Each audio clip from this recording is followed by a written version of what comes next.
কুয়েতে অনুষ্ঠিত ১৩তম আন্তর্জাতিক কোরআন প্রতিযোগিতায় ৭৪ দেশের প্রতিযোগীদের পেছনে ফেলে প্রথম হয়েছেন বাংলাদেশের হাফেজ আনাস মাহফুজ। ছোটদের হেফজ গ্রুপে এই অনন্য বিজয় অর্জন করেছেন গোপালগঞ্জ জেলার এই কৃতি সন্তান। আনাস ঢাকার মার্কাজুল ফয়জুল কোরআন আল ইসলামী মাদ্রাসার শিক্ষার্থী। একইভাবে এই প্রতিযোগিতায় কেরাত গ্রুপে তৃতীয় স্থান অর্জন করেছেন বাংলাদেশের কারি আবুজর গিফারি। স্থানীয় সময় বুধবার সকালে কুয়েতের ক্রাউন প্লাজায় বিজয়ীদের হাতে পুরস্কার তুলে দেন কুয়েতের ধর্ম ও আইনমন্ত্রী ডক্টর ইব্রাহিম ওয়াসালে। স্যান্ডেলিনা সো, রূপচর্চায় আভিজাত্য। কুয়েত আন্তর্জাতিক হিফজুল কোরআন কেরাত তাফসির প্রতিযোগিতায় বিগত ১৩ বছরের ভিতর সর্বোচ্চ সফলতা এবছর আল্লাহ রাব্বুল আলামিন আমাদেরকে দান করেছেন। এটা এবছর ১৩তম আসর শেষ হয়েছে।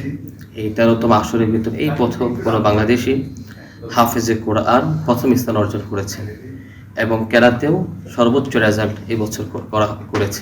১৪ নভেম্বর কুয়েতের ধর্ম মন্ত্রণালয় আয়োজনে বিশ্ব কোরআন প্রতিযোগিতা শুরু হয়। এই প্রতিযোগিতায় ৩টি ভিন্ন গ্রুপে অংশ নেন প্রতিযোগীরা।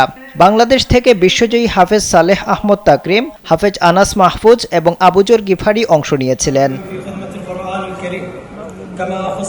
প্রতিযোগিতায় ছোটদের হেফজ গ্রুপে বিশ্ব চ্যাম্পিয়ন হয়েছেন হাফেজ আনাস মাহফুজ। তার গ্রামের বাড়ি গোপালগঞ্জ জেলায়। এর আগে তিনি জাতীয় হিফজুল কোরআন প্রতিযোগিতা ২০২৩-এ পিএইচপি কোরআনের আলোয় তৃতীয় স্থান অর্জন করেছিলেন। বিশ্বজয়ী হাফেজ আনাস মাহফুজ দেশবাসী সহ সকলের দোয়া কামনা করেন। আমি কুয়েত আন্তর্জাতিক হিফজুল কোরআন প্রতিযোগিতায় সিগারেট ছোট গ্রুপে প্রথম স্থান অর্জন করেছি। দেশবাসী সকলের কাছে দোয়া চাই, সবাই আমার জন্য দোয়া করবেন, আমি যেন সামনে আরো ভালো করতে পারি।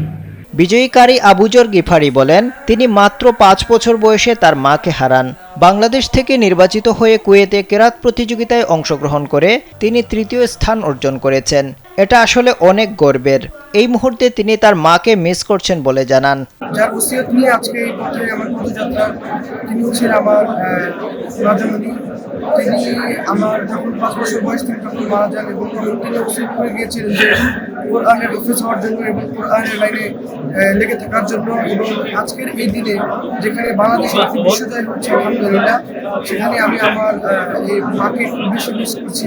এর আগে জাতীয়ভাবে ২০১৪ সালে আরটিভিতে সেকেন্ড রানার্স আপ এবং ২০১৬-১৭ সালে এটিএন বাংলায় চ্যাম্পিয়ন হয়েছিলেন কারি আবুজর গিফারি।